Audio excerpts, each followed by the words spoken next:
5 types distincts d'accumulation au niveau de l'abdomen et la manière appropriée de combattre chacune d'elles. Graisse viscérale.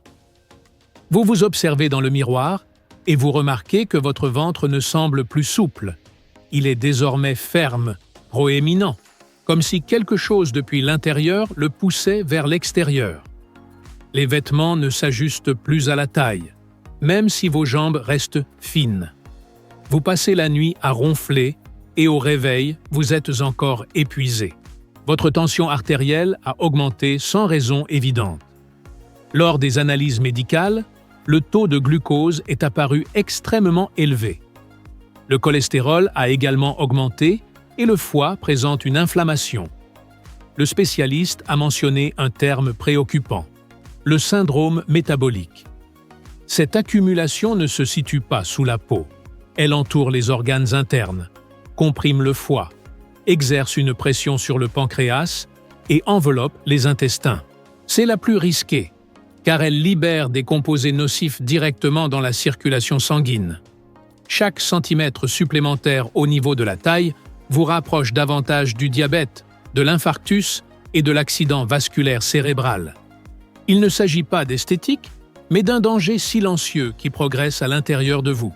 Éliminez complètement le sucre, les boissons gazeuses, le pain élaboré avec de la farine blanche et les pâtes raffinées, car ils favorisent ce type spécifique.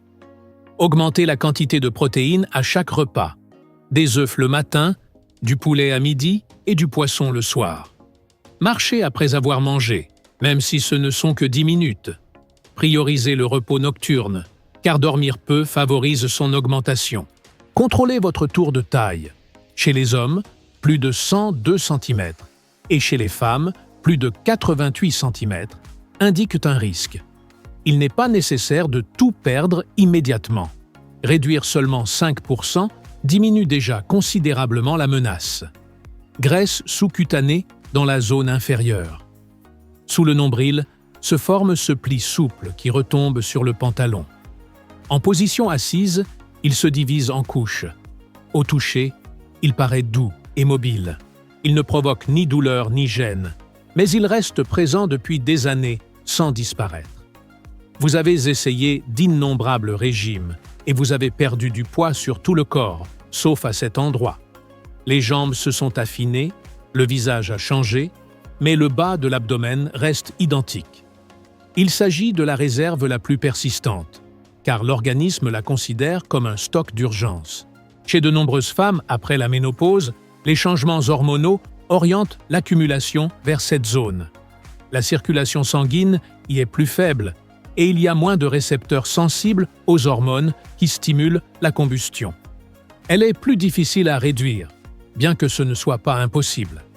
Il est nécessaire de diminuer le pourcentage total de graisse corporelle pour qu'elle commence à diminuer. Un jeûne intermittent de 16 heures peut être utile en entraînant le corps à utiliser ses réserves. Les activités qui élèvent le rythme cardiaque, comme le jogging léger, le saut à la corde, la danse ou la natation, sont plus efficaces. Réaliser de nombreux exercices abdominaux n'élimine pas la graisse localisée. Supprimez l'alcool, car il tend à se stocker dans cette région, et maintenez la constance. C'est la dernière à partir, mais lorsqu'elle diminue, vous comprenez que l'effort en valait la peine. Graisse liée aux changements hormonaux sur les côtés. Sur les flancs apparaissent des plis qui dépassent du pantalon. Avec des vêtements ajustés, un volume est visible de chaque côté de la taille. De face, vous pouvez sembler plus mince, mais de profil, la différence est évidente. Cela commence ou s'aggrave souvent après la ménopause ou lorsque la testostérone diminue. Auparavant, la graisse se distribuait au niveau des cuisses et des hanches. Désormais, elle se concentre dans la zone centrale. Les variations hormonales ont modifié la répartition corporelle. Avec moins d'œstrogène ou de testostérone, le tissu adipeux se déplace vers la taille. Le cortisol, associé au stress, intensifie ce processus. Les nuits mal dormies, les préoccupations et les tensions élèvent cette hormone qui favorise l'accumulation sur les côtés. Pour la réduire, gérez le stress, car tant que le cortisol reste élevé, il sera difficile de la diminuer. Pratiquez la méditation, la respiration consciente ou des marches en plein air. Dormez entre 7 et 8 heures chaque nuit. Incluez le brocoli, le chou-fleur et le chou dans votre alimentation, car ils soutiennent l'équilibre hormonal. S'il existe un déséquilibre important, consultez un endocrinologue au sujet des options thérapeutiques. Il ne s'agit pas seulement d'une prise de poids. Les changements hormonaux ont transformé la distribution corporelle. Graisse associée au stress dans la partie supérieure. La zone sous les côtes paraît bombée et ferme. Au réveil, elle semble plus plate, mais en fin de journée, elle est distendue et inconfortable. Le stress constant, le manque de repos et le fait de se réveiller en pensant aux problèmes influencent fortement. Vous consommez du café pendant la journée pour rester actif. Vous mangez rapidement, mâchez peu et avalez de l'air. Le corps reste en état d'alerte permanent. Avec un cortisol élevé, l'organisme interprète un danger constant et stocke de l'énergie dans la région centrale supérieure. Vous ne faites pas face à des menaces physiques, mais à des pressions quotidiennes. Pourtant, le corps ne fait pas la différence et continue d'accumuler. Pratiquez la respiration diaphragmatique. Inspirez par le nez en gonflant l'abdomen et expirez lentement par la bouche pendant 5 minutes avant de manger. Évitez le café après-midi et ne consommez pas d'informations négatives avant de dormir. Préférez un exercice modéré. Un excès d'intensité génère également du stress. Le yoga, les étirements ou le tai chi peuvent être plus appropriés que des entraînements très exigeants. Mâchez chaque bouchée au moins 20 fois et mangez calmement. Recherchez un soutien professionnel ou social si la charge émotionnelle est élevée. Cet abdomen ne reflète pas un manque de discipline, mais la nécessité de ralentir le rythme. Graisse après une grossesse ou une chirurgie. Après un accouchement ou une intervention chirurgicale, l'abdomen peut rester relâché, avec un excès de peau.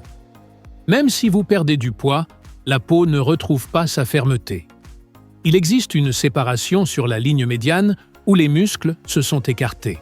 En vous allongeant sur le dos et en levant la tête, un espace central apparaît. Malgré l'exercice, le ventre ressort parce que la musculature a perdu son soutien. Il s'agit d'une diastase abdominale. Les muscles de la paroi se sont séparés et ne sont pas revenus à leur position d'origine. La peau s'est étirée et a perdu de son élasticité, et la graisse s'est répartie de manière irrégulière par manque de soutien.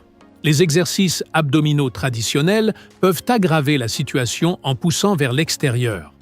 Cela nécessite une approche différente.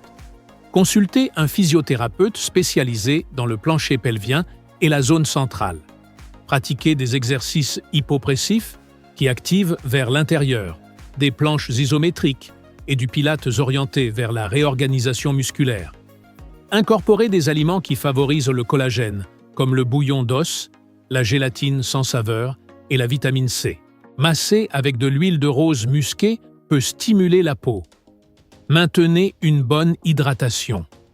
Dans les situations avancées, la chirurgie peut être une alternative, mais essayez d'abord de renforcer la base musculaire.